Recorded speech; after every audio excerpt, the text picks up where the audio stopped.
Dr. Ben Carson, thank you so much for joining me today. Zach, it's always a pleasure to be with you guys. Thanks. Dr. Carson, so blessed and humbled to have you here at our 2024 AACC National Conference. The whole entire theme is called Stand Together. And as we talk about this theme and as we talk about the buzz and the energy and so many incredible things that are happening here, we're all excited to hear from you this evening. But you're amongst your people because I know that you had an interest growing up as a kid in psychology before you got into the neurosurgery medical field. Speak to that love for psychology for a moment. Well, I basically went from the intangible aspects of the brain to the tangible aspects. Right. But I actually got interested in psychiatry probably for a very strange reason. Growing up in poverty, since I knew I wanted to be a doctor, I said, psychiatrists seem like very well-heeled and rich doctors, so I think I'll do that. And, when I got to medical school, though, after majoring in psychology in college and having amazing professors like Anna Freud, Sigmund Freud's daughter, I was all gung-ho to be a psychoanalyst. But then listening to what the neurosurgeons could actually do with the brain, I was just blown away by that. And I migrated in that direction, and it was something that was very natural to me. I took to it like a duck to water. Well, I'll say this, God has used you in powerful ways. You have had success and excelled in the medical field, the political sector, authoring several, like I said, best-selling books, speaking now. I've listened to several of your talks, several of your sermons. It's amazing to hear what God is doing in and through your life. But Dr. Carson, there's no question the last several years have been a tough go on a lot of people. There's been a lot of confusion, a lot of frustration, a lot of anger. A lot of people are living lives of fear. But Dr. Carson, you're currently on a book tour. You're traveling all over the place. I'm sure you're exhausted. You're tired. That's why we're grateful for your time. But I'm interested, as you travel, as you interact with countless Americans, what are you seeing and what are you really hearing? Well, there are a lot of people who are very concerned about the direction of our country.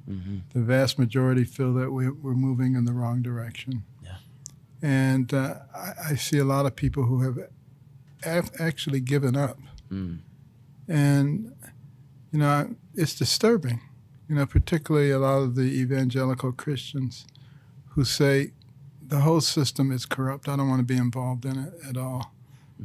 And you have to recognize that if you live within any ecosystem, you need to be a part of it. And if you have the ability to change the direction in a positive way, which evangelical Christians could do because there are millions of them who don't vote. That's right. And if they were to understand the actual power that they have, we wouldn't have to sit around and complain about the direction of the country. That's exactly right. And like you said, being able to step up and step into this moment for such a time as this. One thing I know about you is that you have a deep love and appreciation and devotion for the rich history of this country. And I know you talk a lot about the foundation of faith, the foundation of family, and so much more. Speak to what you believe, sir, is the backbone and really at the core and the center of the foundation of America. Well, you could go back to our founding document, the Declaration of Independence. It tells us that our rights come from our Creator, a.k.a. God. And life, liberty, the pursuit of happiness. And we've moved away from that, particularly the first one, life. And as we've lost our respect for life, we've lost our respect for each other. And what does our Judeo-Christian value tell us? It says to love your neighbor. Not to cancel your neighbor if they disagree with you or if they have a different yard sign. And that has really changed us to a different type of society. And we're allowing the purveyors of that change to succeed in driving wedges between the American people on the basis of race, age, income, gender, political affiliation, religion, whatever. And it's being very effective. And then the whole concept of liberty. I mean, that was the thing that distinguished this country, the fact that you could live the life that you wanted to lead as long as you weren't interfering with somebody else. And now all of a sudden, we have people wanting to mandate this, that, and the other, even what kind of car you should be driving, rather than allowing market forces to do it, which has been the thing that has allowed us to excel in the economic sphere for so long. And, this is something that we really need to be very vigilant for. You see people start talking about things like disinformation bureaus. That's laying the foundation for censorship and for the loss of freedom of speech. And it's staring us right in the face. We need to recognize it and be courageous enough to do something.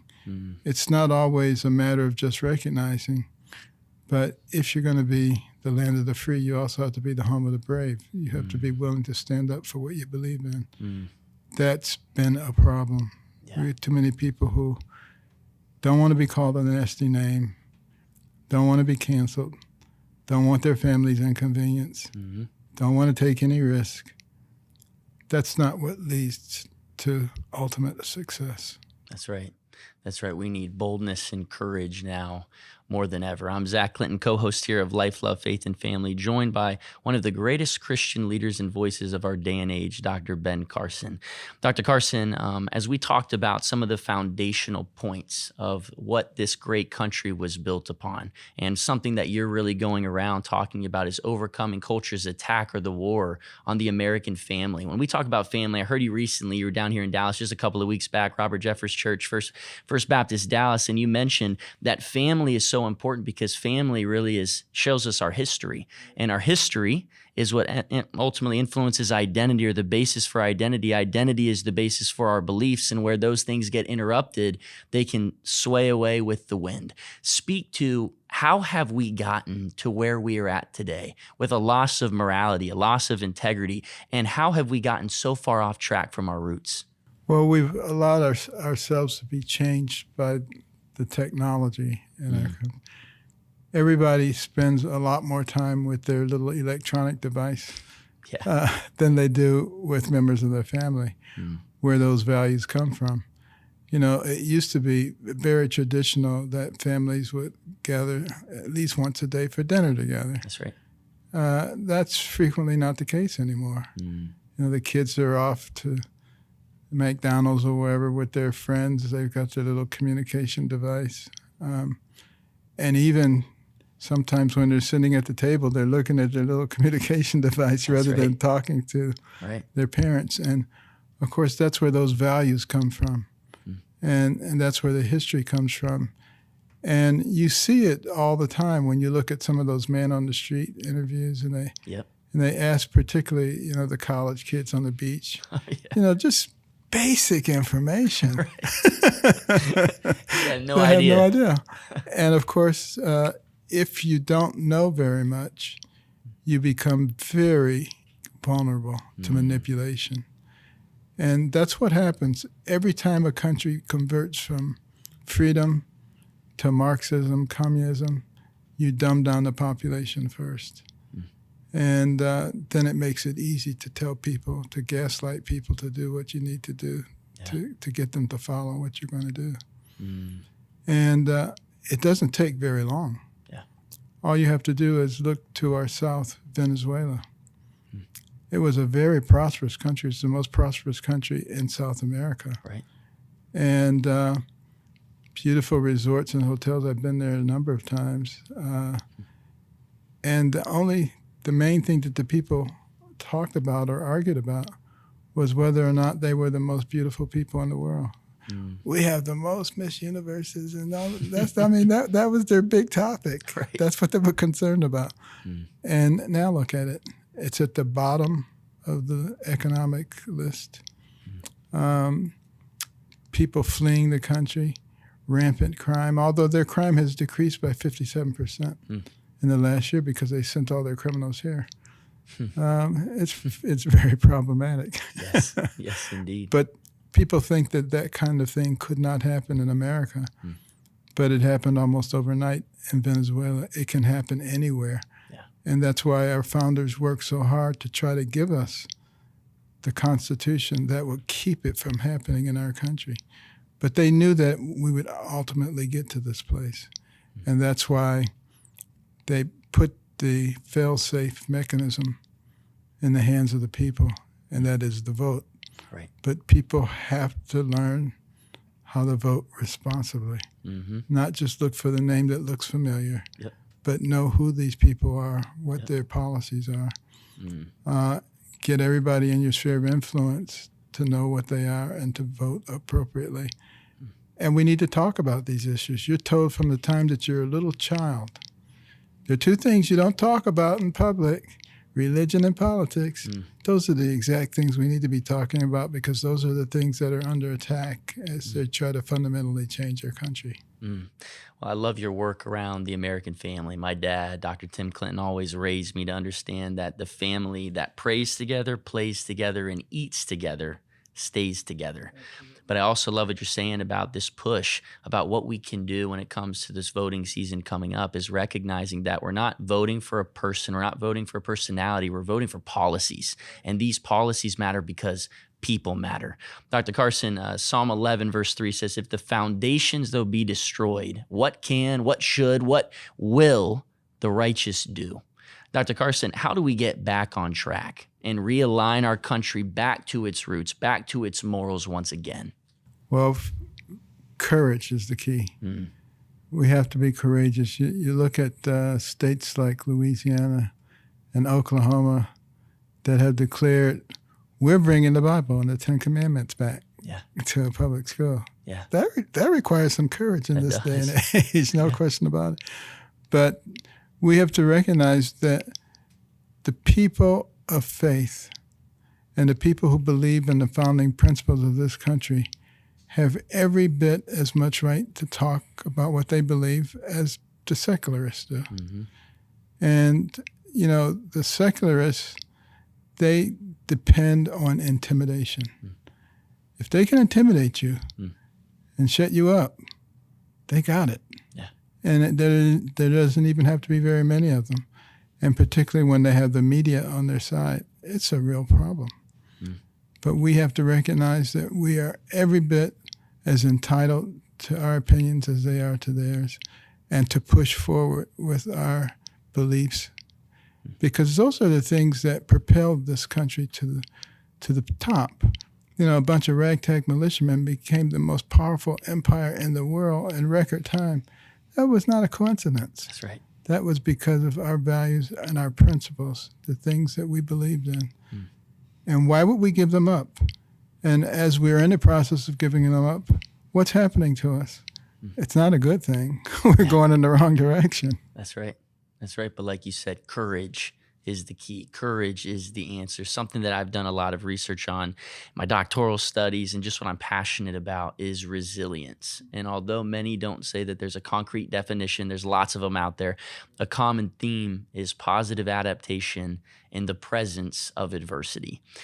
Dr. Carson, you're someone who's no stranger to adversity in your life. You talk a lot about the challenges that you faced and had to overcome when it comes to your upbringing and your childhood, and even getting to where you're at today. But you seem to have had a unique perspective on pain, that it didn't become your prison holding you in bondage, but it became your passport, taking you places you could have never gone without it. It wasn't a crutch, it was a catalyst. Dr. Carson, speak to what's the desire and the fire within you to continue to finish strong and to live a life of integrity and service of others?